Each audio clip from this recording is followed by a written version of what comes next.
Let's return to This Week in America. Here's your host, Rick Bratton. Welcome back, everybody, coast to coast. This Week in America. How to Pet a Kitty by Stacy Alexander is a book aimed at nurturing children's love for cats. Stacy is an attorney, mediator, former adjunct professor. She studies psychology involved in research, advocacy, and activism. She's a first-time children's book author and illustrator. She discovered her love of drawing cats after a severe injury that required many weeks of rest. A portion of all proceeds goes to support Every Cat Health Foundation, the world's largest source of nonprofit funding for feline research grants. Stacy and her husband spend their time between Austin, Texas and Quebec City, Canada. So how do you pet a kitty? Well, you'll find out in this delightful bilingual children's book, English and French. Author and illustrator Stacy Alexander captures the whimsical and delightful nature of kitties, allowing children to see the love in each of their expressions. And Stacy Alexander, our guest on This Week in America. Hi, Stacy. Welcome to the program. Hello, Rick. Thank you so much for having me. I'm excited to be here. Well, I'm excited to have you here. What a wonderful, interesting, fascinating book. And I said for children, for adults too. You'll read this, you feel a little closer to the cats that hopefully are running through your home, or you'll choose to get some cats to run through your home. All the information, Stacy's website, all of that as we go through our conversation today. I touched on it very briefly. Talk about the inspiration for this book, because this really was a genuine inspiration, heartfelt, wasn't it? Absolutely. As you know, my book is like a short rhyming book about how to pet cats. And so it was literally inspired by petting my two kitties, Sable and Snowflake. And the story came to me while I was recovering from a traumatic brain injury in the fall of 2020. And the doctors told me I needed to go have brain rest, 2 to 3 hours of brain rest every day for about 10 to 12 weeks. So I would go into my dark bedroom and I would just snuggle with my kitties. And, you know, our pets seem to know when we're not ourselves. And so they showed me so much love and affection. And I really think that they thought they were helping their mom. And research shows they were, because when we pet a kitty, and even dogs, we our cuddling hormone, oxytocin, is released, and it actually lowers our stress and our anxiety. It can even lower blood pressure. And they say also, research shows that the vibrations of a cat's purr can promote healing. So I really do credit my kitties with the inspiration in the book. And then I give credit to my sister-in-law for the title of the book, because she called me during this time to, give me encouragement. And she had just adopted a cat, and she and her daughters, she was telling me how her daughters, they were petting the kitty. And we kind of laughed as we said goodbye. We're like, okay, we're going to go pet the kitties now. And so when I laid there in the bed with the kitties and I was petting them, I had those words kind of in my head, petting the kitty. And so, so it was kind of a group effort, but that's where the idea germinated. It's really interesting, that special relationship, that special bond. There's that relationship, giving affection and receiving affection for both you and the cat, aren't there? Yeah, absolutely. And sadly, my two kitties are no longer with us, but I have memorialized both of them in the book. Sable is on the cover, and both Snowflake and Sable are inside the book throughout. So Snowflake is the white kitty. That is so difficult when you lose a kitty. It really is a member of the family, and they stay with you forever, don't they? Yes. And I have their ashes. I have our dog's ashes. My husband is like, we're running out of room on the dresser. It's just really, it is. It's like, I can't let go of them. They're precious. They're always going to be with me. Stacy Alexander is our guest on the program. The book is How to Pet a Kitty. Her website is lovekittybooks.com.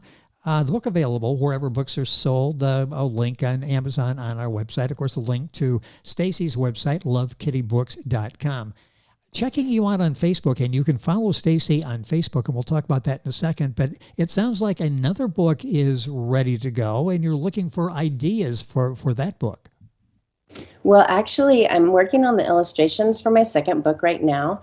And I have rough drafts for 9 more books, actually. Wow. So I'm going to have a series, and they're all going to be kind of similarly named, how to speak kitty, how to play kitty, how to be kitty. I'm actually looking into maybe doing a book on rescuing kitties and traveling kitties, because I've gotten some really great photos from friends of kitties on road trips and on airplanes, some quite adventurous. But the illustrations take time. They're all hand drawn in pencil and chalk and watercolor. So, and I think the illustrations are really what tells the stories. So going forward, also, I'm going to try to personalize the books a little more by including the names of the kitties so the children can connect even more. And I have a lot of friends and family who send me the photos of the kitties, and I love to draw them. I really tend to focus on the eyes as much as possible, because I think the kitties really try to communicate with us through their eyes, and you can see so much of their spirit there. I get the impression, almost jealous of your talent being an illustrator, because you're able to look and see the different expressions that you'll find in studying a cat that we don't. We look at kitties. You probably look at them in a different way.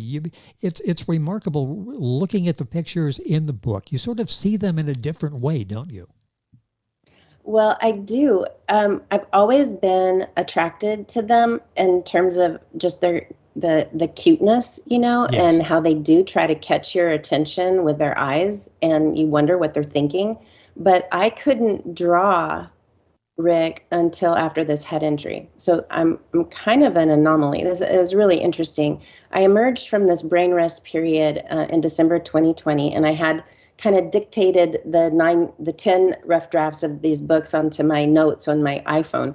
And I emerged and I told my husband, I'm going to write a children's book called How to Pet a Kitty, and I'm going to do the illustrations myself. And he laughed out loud.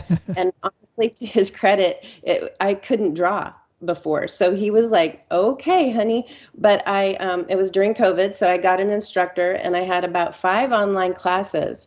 And she, bless her heart, I told her, I just want to learn how to draw cats. And she taught me how to draw. Each lesson I drew a different kitty, and that's really how I came to draw. And now that I am getting my master's in psychology, I learned a little bit about this. So artists and creatives kind of have high dopamine levels, which I didn't really know before. And I'm wondering if the TBI didn't kind of open a channel, a neural pathway with more dopamine, because I really could not.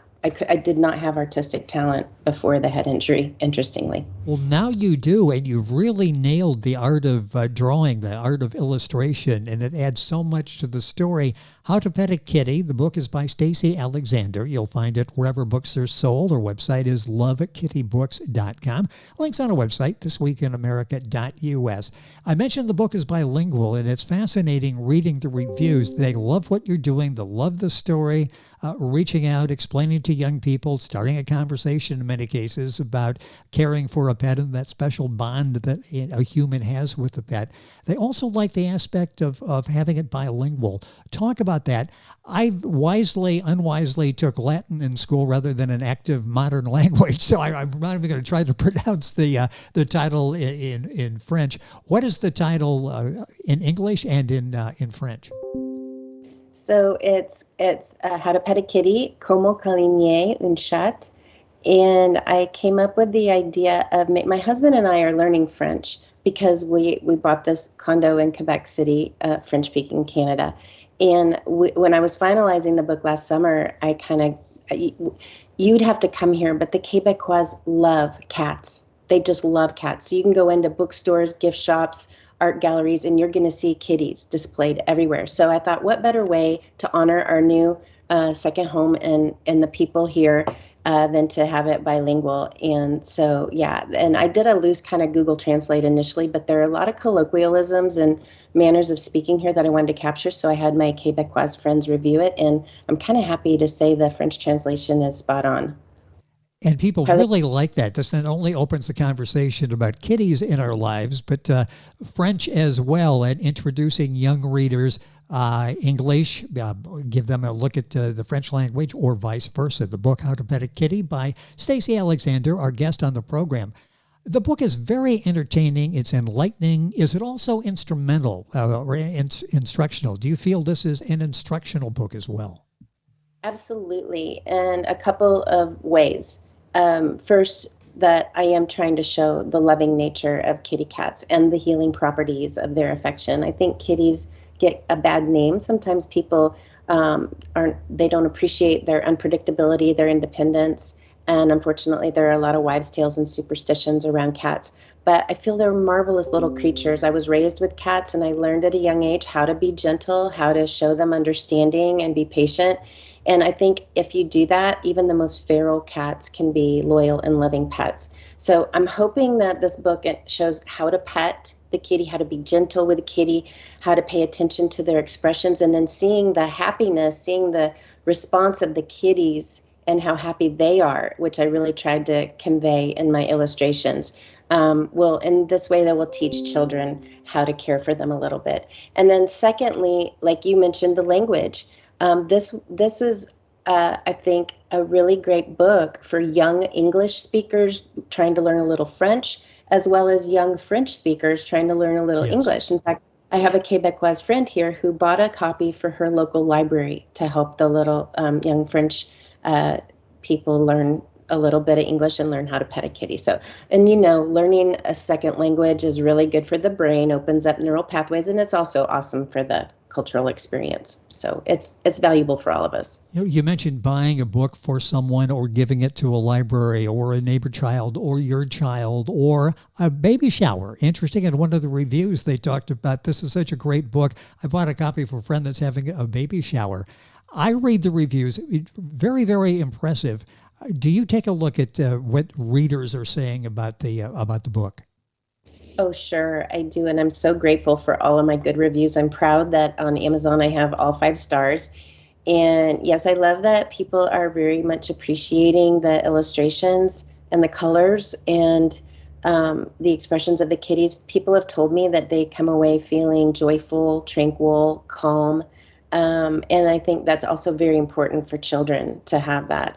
And my grandchildren love the book. In fact, I saw a video of them when they first got it, and they literally pet the pages, Rick. So they were simulating petting. So I think the illustrations really draw you in, like that to really want to pet a kitty. You come away from the book wanting to pet a kitty. And of course, everybody comments on the bilingual aspect, which I think it's unique that way because in Texas, a lot of people learn Spanish as their second language. So we have a lot of bilingual children's books in Spanish and English, but I think my book kind of is unique in that respect. It talks about cats instead of dogs, and it's also more as bilingual in French instead of Spanish. So, and it's a great escape. When things are going rough 100 miles an hour in your life, it's nice to maybe read the book to the child, have the child read the book to you. It's sort of a nice escape to get into the world of kitties. And Stacy's website is lovekittybooks.com. As I say, follow her on Facebook, Stacy Alexander, author, illustrator.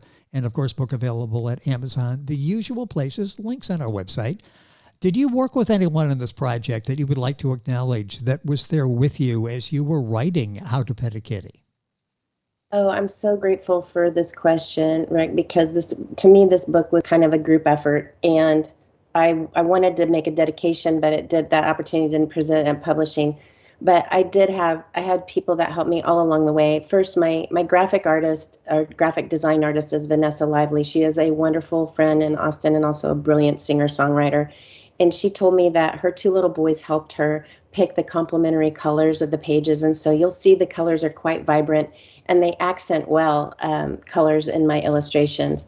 And I drew their kitty. Their kitty is Cherry Pie. She's at the very end of the book. And then also my little neighbor here in Quebec, Claude, and his sister Jeanette helped me early on with translations with the book, the French part. And then I had a dear friend who's an educator, Marie-Josée Parisienne. She actually taught French, and she did a lot of the French translation revisions for me and pass it along to her friend, Grant Hamilton, who is a certified and renowned French to English translator and has published books on it. So he did the last edits, the final edits. And so I am really grateful for all of their expertise.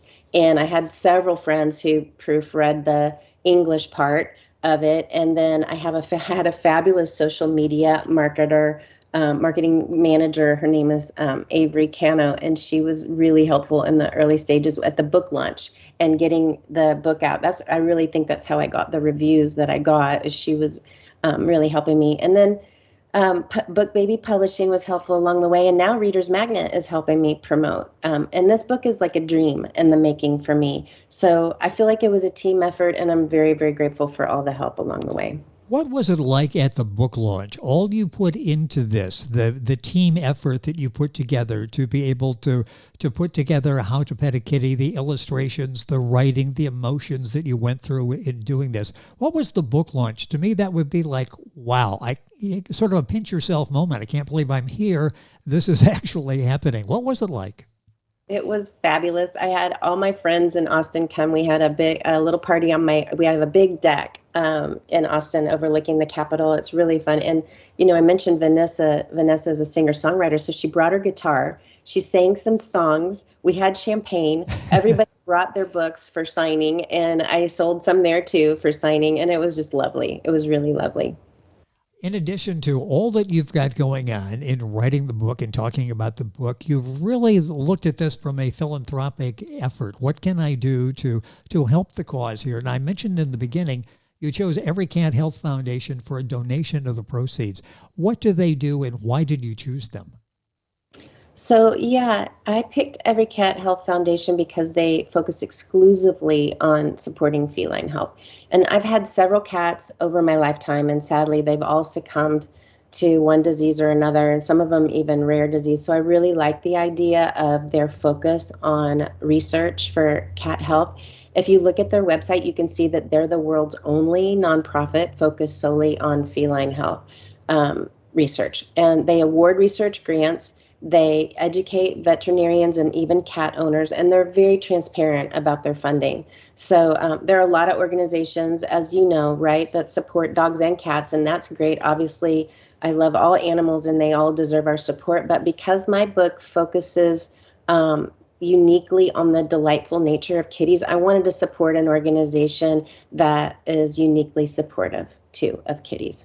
Stacy Alexander, our guest on the program, the book How to Pet a Kitty. It's available wherever books are sold. Direct you to Stacy's website, lovekittybooks.com. Also mentioned, of course, Facebook. You'll find her, YouTube and Twitter as well, part of that social media arrangement that she has. She's out there. She's available, and you can follow her on different media outlets, and all the links on our website, thisweekinamerica.us. Talk about other charitable efforts that you hope to accomplish with this book. I know you would like to do really to help people understand and build that special bond between kitties and humans. Yes, actually, I would. Right after my launch in, I think it was late February of this year, my very first event after the book was released was a charitable event for Austin Pets Alive, which is a wonderful organization funded through donations and small grants that rescues animals from the city shelter that are at risk of euthanasia for behavioral or health issues. And so I attended that event and sold books and helped them raise hundreds of dollars.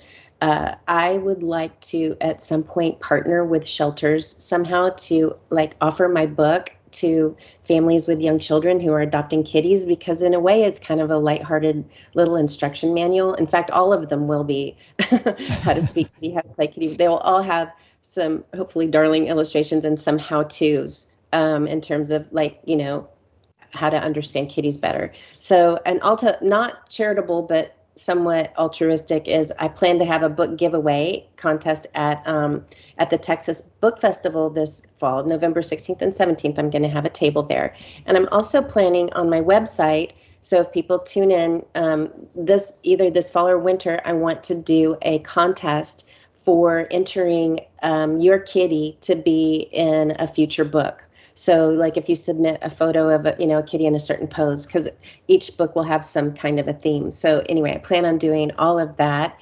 And of course, the more books I sell, the more I can donate to Every Cat Health Foundation as well. So All of this information at Stacy's website, lovekitty.books.com, and that link on our website, thisweekinamerica.us. What do you hope the takeaway is as people read How to Pet a Kitty? They buy copies, they pass them along to children in the family or children in the neighborhood. What do you hope the takeaway is, the message, the themes that you hope resonate as they read this book? Thank you for asking, Rick. My hope is that this book teaches children an affection for cats, because I think we can do better in our society about being open-minded and loving toward our felines. I perceive a double standard really between dogs and cats that mimics a double standard and gender bias and that we have in our society. And everybody loves dogs. It kind of goes without saying. You don't hear people say, I hate dogs.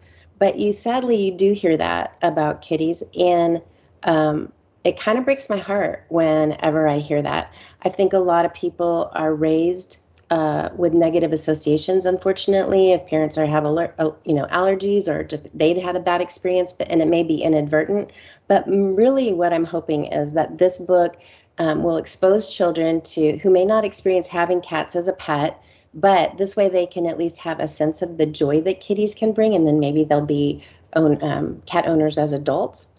And also, I want my book to remind adults and children of the therapeutic effects of caring for cats, because today the percentage of children experiencing adverse mental health issues is on the rise. And like I mentioned earlier, petting a kitty can really help soothe and calm, alleviate stress and anxiety. The vibrations of purring can promote healing, and these benefits are tangible. So, and obviously my book is for people who love cats. So in a nutshell, Rick, I'm really just trying to make more cat lovers in the world.